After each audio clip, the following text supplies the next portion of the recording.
So what's the difference between do and make? Today, we're going to find out. Now, English can be a kind of philosophical language where we have to really think about why it is we're saying what we're saying. So let's try to do that a little bit with do and make. So we can think of the difference being like this. When we make something, we are creating it. We're kind of creating it from nothing. And when we do something, we're doing that thing that already exists. So one really good example, I think, is students and teachers. Someone has to make the homework that students then do. So teachers make homework and students do homework. When you're at work, you don't make your job, you do your job. Because your job already exists and you're just doing the task that you have to do. Let's think about food.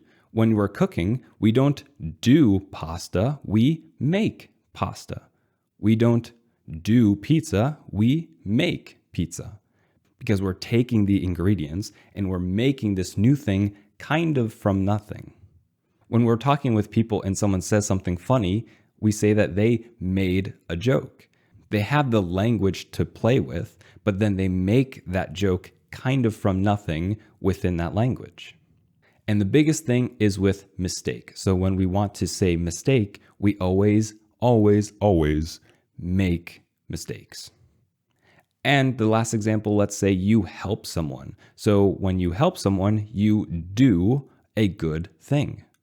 We're not creating something from nothing. We're just helping them and the person already exists. So we are doing a good thing.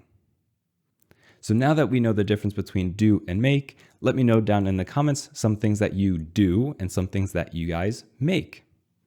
And as always, see you guys in the next one. Have a nice day.